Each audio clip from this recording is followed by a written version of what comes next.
Hi எல்லோருக்கும் வணக்கம். இன்றைக்கி நம்ம ஈஸியாக செய்யக்கூடிய ஸ்வீட் ரெசிபி தான் பார்க்க போகிறோம்.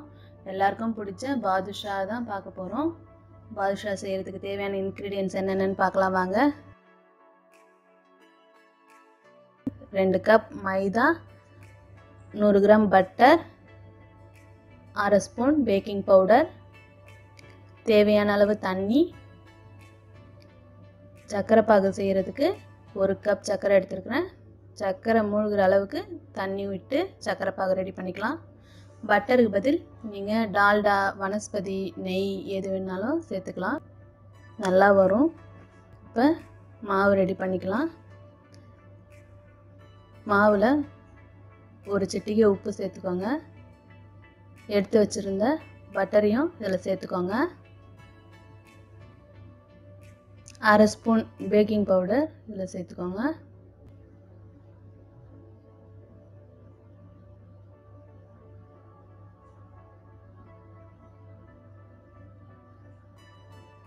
இதை நல்லா கைவிட்டு கலந்து எடுத்துக்கோங்க. மாவும் பட்டரையும் நல்லா கலந்து எடுத்துக்கோங்க. குலோப் ஜாமுன் மாவு மாதிரி ரெடி ஆகிடும். பட்டரும் மாவும் கலந்தா அந்த அளவுக்கு நீங்கள் பட்டர் சேர்க்கணும்.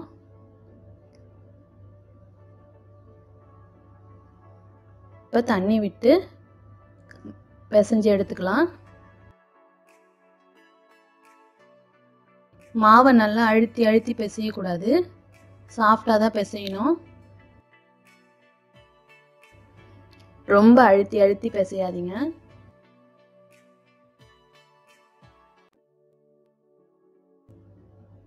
பாதுஷாக்கு மாவு இந்த மாதிரி தான் இருக்கணும்.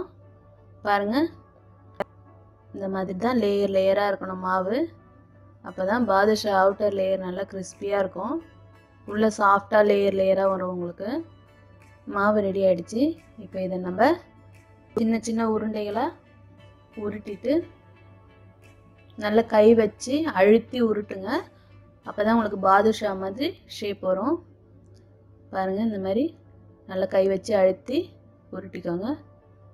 விரல் வச்சு நடுவில் ஒரு ஹோல்ஸ் போட்டுக்கோங்க.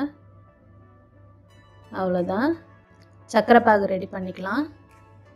ஒரு பாத்திரத்தில் எடுத்து வச்சுருக்கிறேன் சர்க்கரையை சேர்த்துக்கலாம்.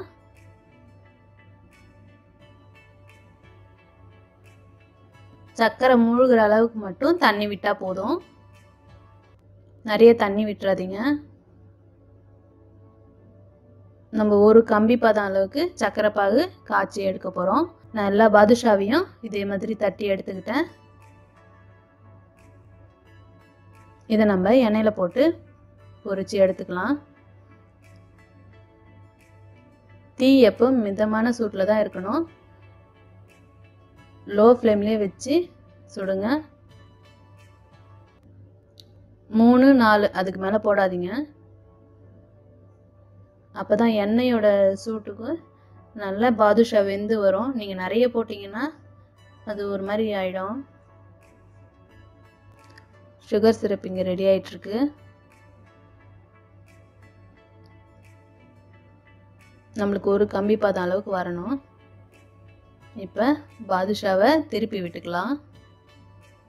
நடுவில் நடுவில் திருப்பி விடுங்க. 2 சைடும் நல்லா வெந்து வரணும்.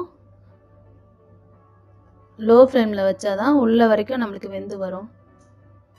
பாதுஷாவும் நல்லா வெந்து வந்துடுச்சு.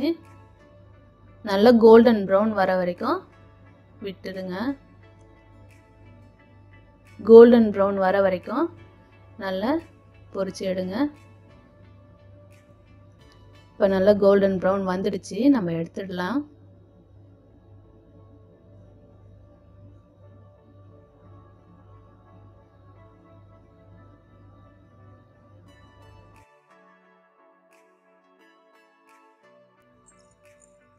பாகு ரெடி ஆயிடுச்சான்னு நம்ம பார்க்கலாம்.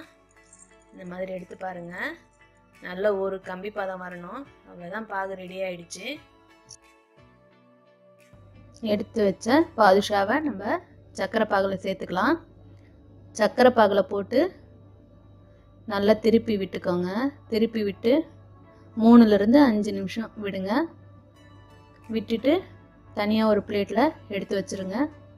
அவ்வளோதான், நம்ம சுவையான பாதுஷா ஈஸியாக ரெடி ஆகிடுச்சு. நீங்களும் இந்த தீபாவளிக்கு செஞ்சு பாருங்கள்.